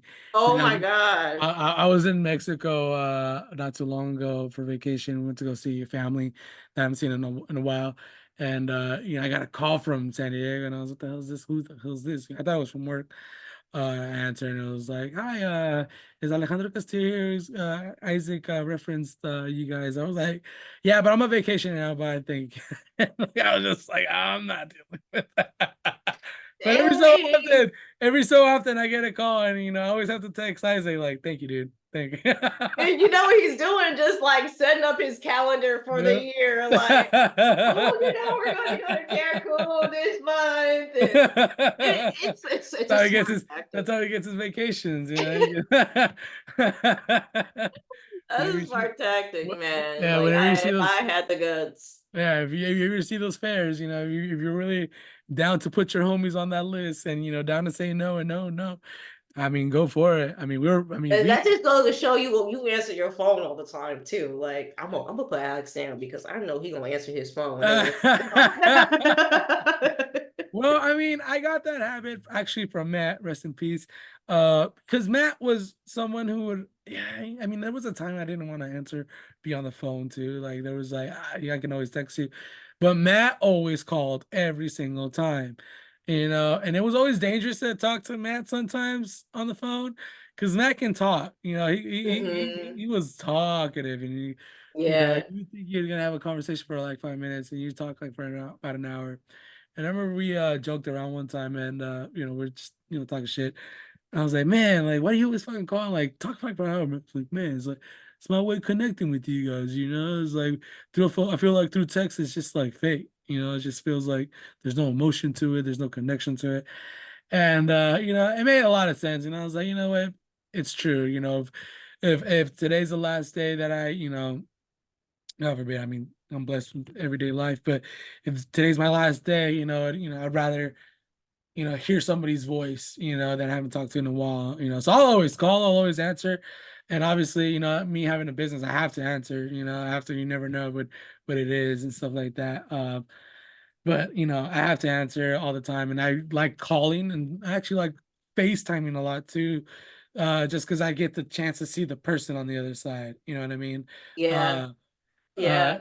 because obviously we're all busy, so you don't have the time to like go and have a drink or stuff like that. But I'm always gonna try to call rather than text. Obviously there's times where I text if I'm kind of busy, like really, hey dude, are you free? I'm about to get off work or something like that.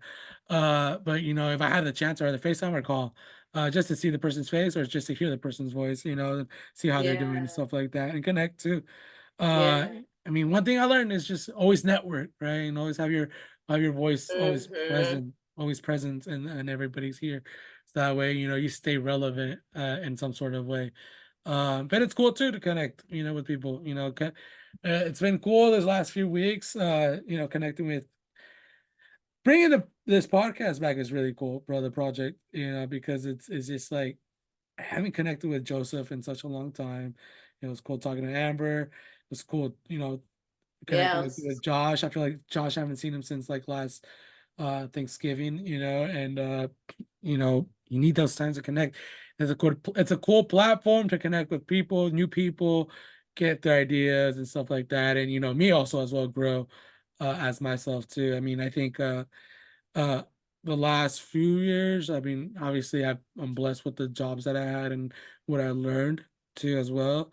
yeah, But it deterred me from a lot of dreams that I kind of had too for myself, like the podcast, like the reaction I've gotten from the podcast kind of always bring back. It's like, oh man, it's so cool that you brought it back, and I always hear that when that's so cool that when I bring back the podcast or an interview in Tanya, who I saw over the weekend, because I invited them.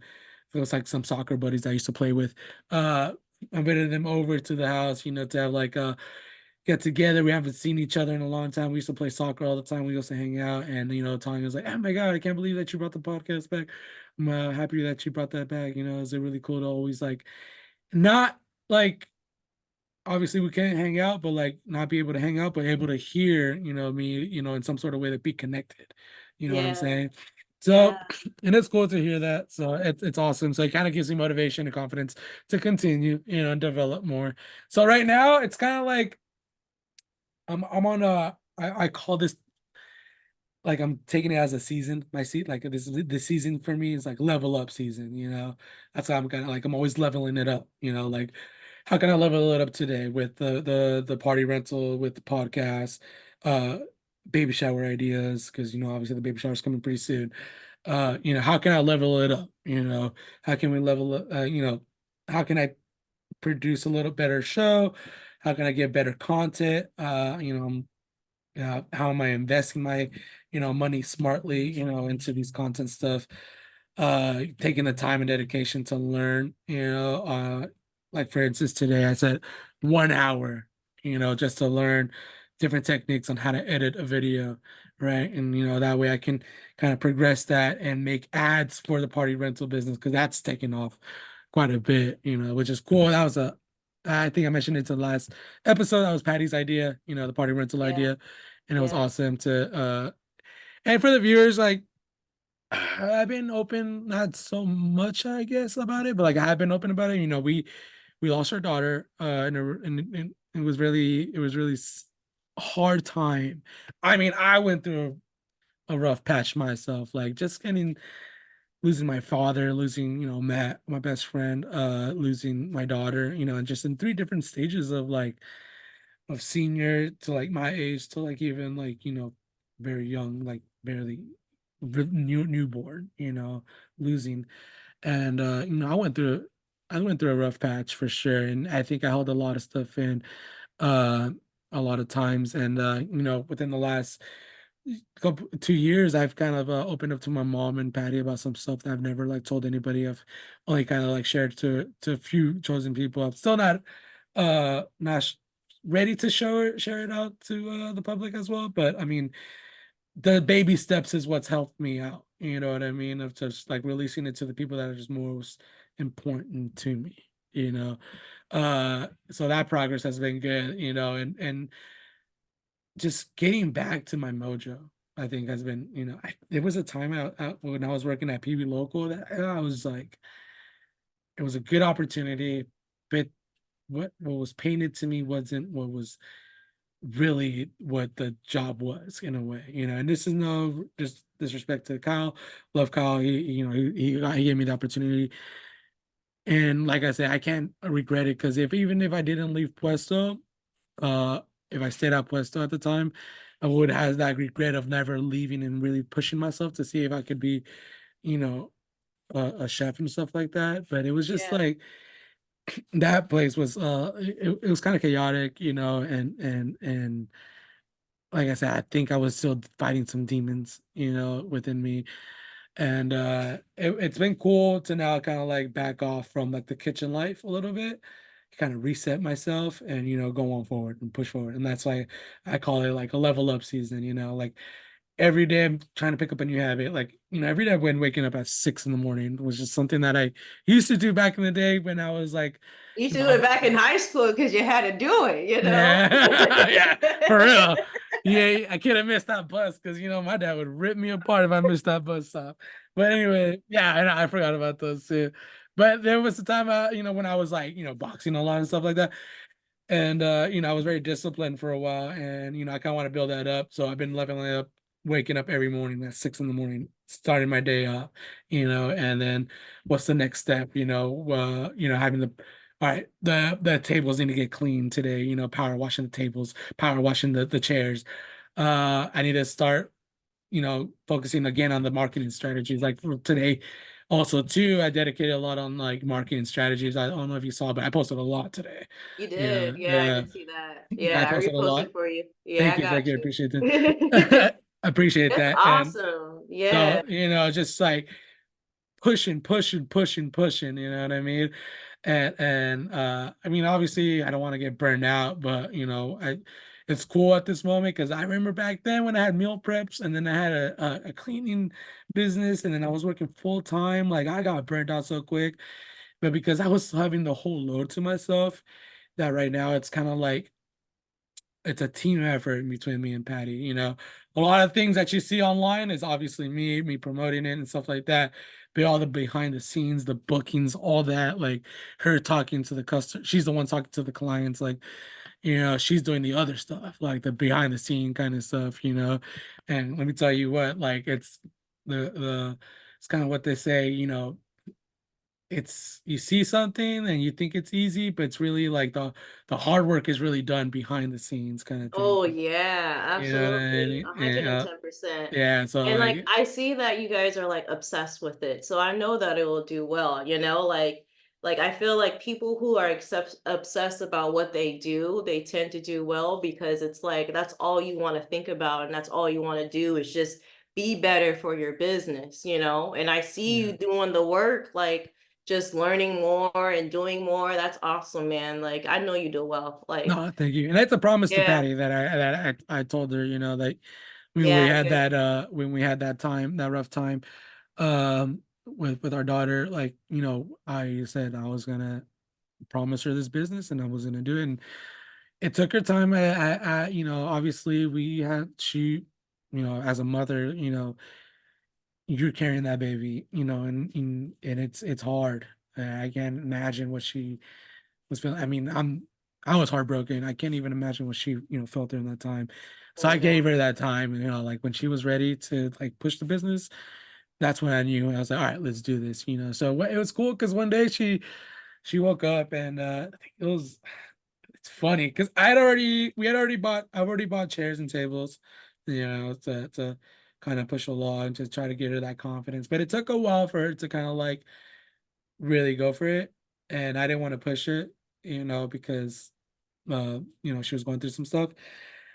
But she told me one day that she just had the courage to just put it on Facebook Market and first one came out and it kind of like gave her that confidence, which is cool because like just for Yeah. one rental, it gave her that confidence as all right, this is the next step of my life. So Yeah. when I saw that, I was like, fuck it, let's go. Let's do it. This is the green light, So even talk about it gets I'm a little emotional about it just because like, I was proud of her in a way that like I don't want to say that she overcame it, but she was able to finally kind of live with it, and start to like move on to a next chapter, you know. And now with a blessing that we're having another baby, it's going good for us so far. So I can't, I mean, I think I'm more closer, to God too as well. I'm more faithful. Not faithful to like family. I've always been faithful to that, but I mean, I have more faith, is what I mean to say. Yeah, I have more faith, yeah. is what I mean to say. So, and that's actually kind of also been like a turning peak in my experience too. I think I was always kind of like, I wouldn't want to a lot of the blaming, like, oh, why, how could this have happened, kind of thing, Yeah. and I mean it's I think it's I with mean, the it yeah. comes with it, you're always going to question it because Mhm. you know when you deal with death, it's very, people deal with it in grief with very Different differently, with ways. different Different ways, ways. and Yeah. I had to find a way where it's like, you know what, like I heard. What I think when it kind of clicked on me is I heard of one reel in Instagram.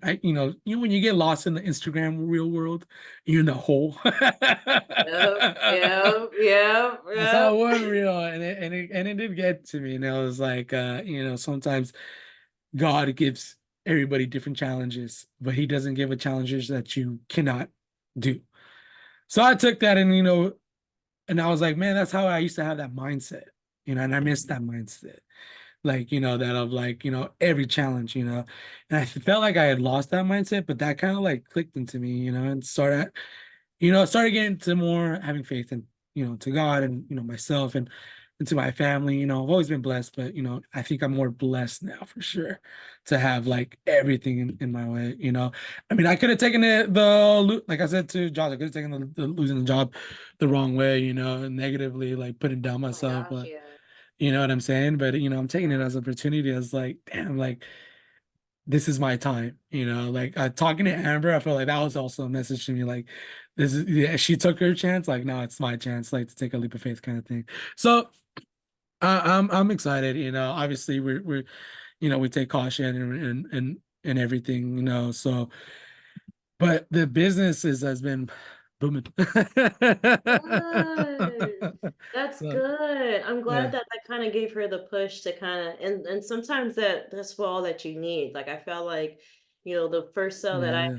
kind of helped me get a little push, but I mean, it's not even comparable the experience that you guys had to go through, I mean, I can't even imagine. And just talking with her, it was, Which, thank you so much. yeah. I know you It, not a it, lot of it people know, was but you helped a lot with Patty during you that time. know and it's one of those where I just wanted to be there, and I just wanted to just have some sushi because I didn't have the experience. I don't know what it's like to lose a child, but Yeah. I can understand grief, and I just wanted to be there with her. So yeah, just seeing, like, just yeah, it just goes to show how like strong you guys are, that you guys are able to overcome this and flip it like you flipped it into a business, basically. Like you took your Yeah. energy and you could have made it into something else, but you guys like flipped it into a business, which I Yeah. think is amazing. Yeah, we always keep the thought that our little angel's still looking down on us, and helping us out. Exactly. So, we're gonna do great for sure. Yeah. Uh, any last messages, Smash? I know we've been talking for a while. It's kind of like getting a little late, so Yeah. we're going on little tangents. So Yeah, I guess a couple of messages,